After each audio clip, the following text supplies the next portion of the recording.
Well, welcome back to another episode. So, by the time you're listening to this, I'm probably going to be driving. You'll be driving 16 hours. Anyway, you're going around a mountain.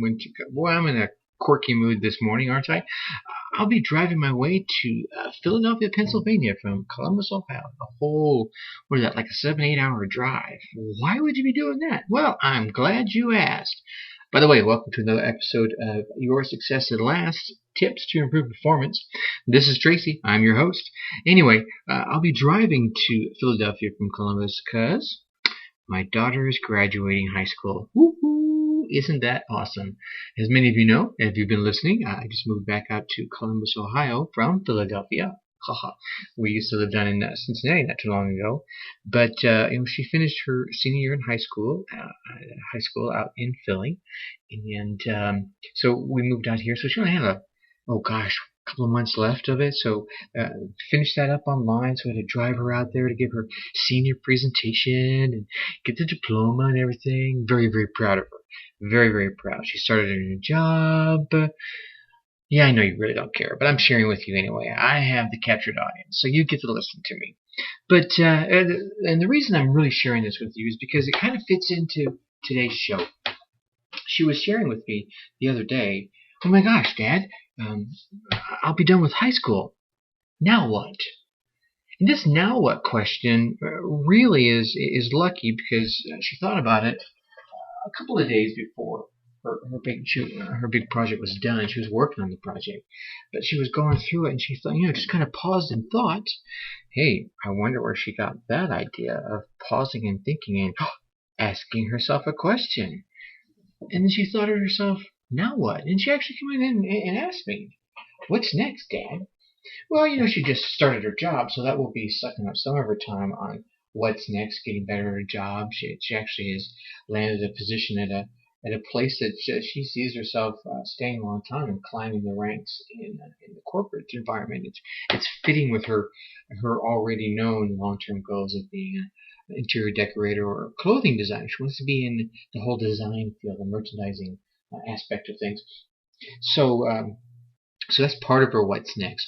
But what me think of this is the fact that a lot of people, they don't think about what's next. They may take the time and listen to a show like this or buy a product from somebody and sit down and write down their goals and start breaking them down and chunking them down into sub goals and turning those sub goals into tasks and really start turning those tasks into executed pieces of their past and getting them done and enjoying the process and getting the motivation and getting the winning attitude and having a great time and starting to see their dreams come true.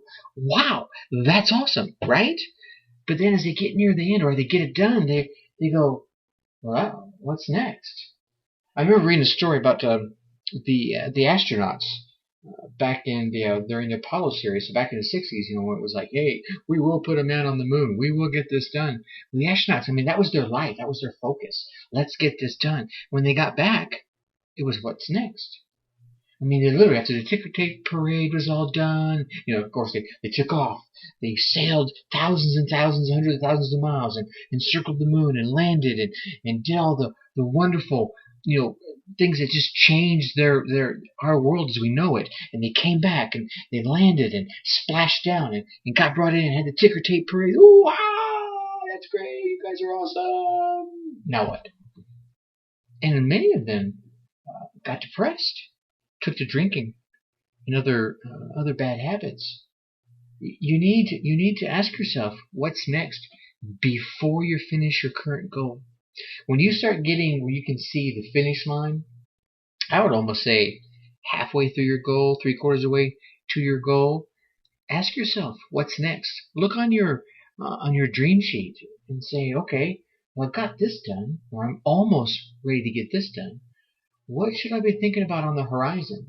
So when you finish one, you've got one queued up and ready to go. This does wonders for your motivation. And it's Motivation Monday, so that's why we brought this up. Because you want to keep that cycle going. You want to keep that momentum going. It takes way more energy. If you ever had to push a car because you ran out of gas, and any of you guys that are in my age, or gals for that matter, remember probably back in the 80s, things were a little tougher. I know for me, there was a couple of times ran out of gas. You got to start pushing that car. But once you get it going, it's a little easier. Now, it's not easy, but it's a lot easier than when you first started it. And if you go, okay, I'm going to stop for a minute. As soon as you stop, when you got to exert that 10 times effort again just to get it started again. So you always want to know what's next and start looking at that what's next and what's on the horizon, so you can start working, start queuing that up. And that will keep you motivated. It will keep you feeling good. Speaking of feeling good, let's talk about our question of the day, right? Every Monday we ask that same question. How do you feel? Or really, how do you want to feel? I think the two kind of need to go hand in hand, because first thing you got to know the reality. Let's zero base ourselves, right? Let's set a baseline and say, how do I feel? Well, I'm awesome. How do I want to feel? Well, I want to feel awesome. Okay. Don't need to take a whole lot of action except to do things that will keep me feeling awesome. Well, how do you feel? It sucks. Well, how do you want to feel? Well, don't want to feel like it sucks. Well, then you start taking some steps so it doesn't suck anymore, right? So it really, those two kind of set you where you are and where you want to go. Yeah. And that would just set it across the course of the week. Of course, you can really change your mood and your feelings about things almost instantly, right? Just bam, and then it happens. But that comes with a little bit of practice. It doesn't always work that well. Because trust me, there's been times I've been really pissed off and I didn't want to be upset. And you just can't change it like that. Sometimes you just, okay, I can go from being really upset to, all right, not so upset, to, all right, well, I'm mildly agitated, to, all right, I'm calm, to, all right, I get it now, and a little more happy, to, you know what I'm saying? It's kind of, it's a big boat. They don't turn really fast. So I want to share with you a couple of keys of motivation.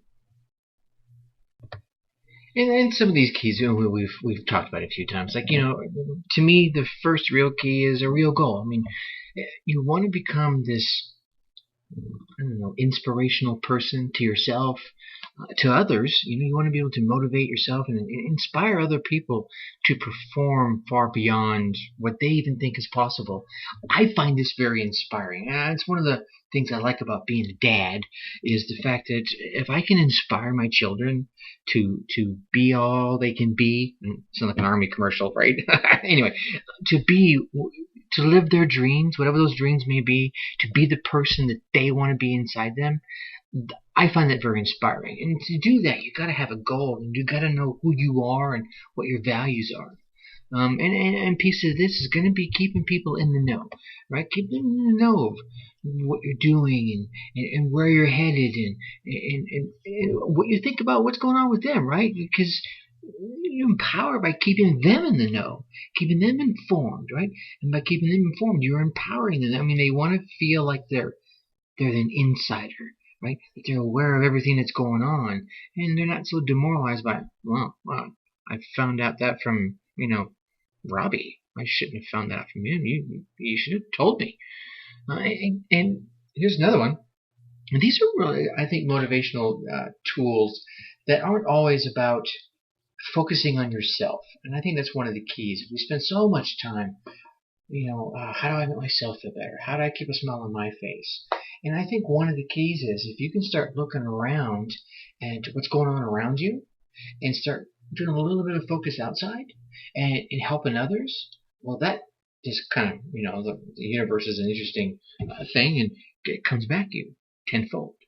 So another thing I like to say is give regular feedback. And this feedback is kind of a corporate America term. Give compliments, give advice, give feedback. For me, growing up in a household full of ladies that enjoy their clothing and having their entire accent, who they are, where they're going, what they're doing for the day or for the week or whatever it is, I became very sensitive to shoes and color combinations and what clothing accents a body type and accessorizing. And I started complimenting when I saw these outstanding combinations. And I started doing that, of course, inside my family. And then I started doing that, at work, or even if I see some exemplary examples. Wow, say that 3 times fast. And I don't mean that. But when I started seeing some really great examples of, cute shoes, great outfits, cool accessories, beautiful hair on the street, in a mall, at a store, I would stop and tell the person, because you can't imagine the smiles you get when you say, "Wow, that your hair, it looks amazing." But be sincere. Say it in a sincere way, and especially being a guy, you're saying this to a lady. Sometimes it can come across as a pickup line, but when you come across as sincere, I find generally they're very warm, very receptive to these compliments. So be generous with the praise. I mean, giving the feedback is one thing. Sometimes the feedback isn't always great. Ooh, really? Honey, those shoes don't really go with that outfit. Now, I wouldn't advise that to a stranger. Now, with your family, as you're sharing with your close friends, sure. Give feedback about work performance, school performance, anything else, and be generous with praise. That's, I mean, I just kind of shared through that one there, so I won't beat that dead horse. And so that's the outside pieces of things. Share those tidbits. If we want to turn back inward, I want you to create an exciting future for yourself. And this comes back to our Friday discussions on goal settings and what have you. But create a compelling and exciting future for yourself and for others. Because if you can help someone else see an exciting future for themselves, it helps you realize, wow, I can do that too. Or if they can do that, certainly I could do what I'm trying to do with my world. I mean, you have within yourself this ability to evolve as a person and make a real difference in your world. And your world could be, again, your immediate family. It could be the employees that maybe you manage, or employees that you just work with, or your peers, or the cheer team that you interact with, or the softball team that you interact with, or maybe you're a coach, or maybe you're a business owner and you have employees and all. You have the ability to make a difference in a world of people, and that world grows depending on who you are. So one thing you got to know is no matter what you've accomplished up to now, there's far more that you can do. So you want to create that exciting future. You want to feel, wow. And people will feel that energy from you. And you know what? If you can create that exciting future, you'll hear my voice changes as I'm talking about this. It will start to infuse inside you, and say, in your words will start coming out. And I'm stumbling and bumbling over this because I want to say it so fast, but I've got to pause in my excitement to really share with you my sincerity in this. I'm not just trying to blow motivational smoke in your ear. I won't say any other orifice, but certainly I want you to understand that when you start creating what you believe is an exciting future for someone else, as you're helping them understand what they can do, or for yourself as you're writing your goals, or reviewing your goals, or looking at your dream board, or looking at pictures of things that motivate you, you start to believe that this energy starts coming up inside you. Pay attention to it. When you see something that motivates you, that makes you feel inspired, remember it. If you see a picture in a magazine, even so far I say take the picture. Now, if you're at the doctor's office, you might want to ask, hey, you mind if I take this picture?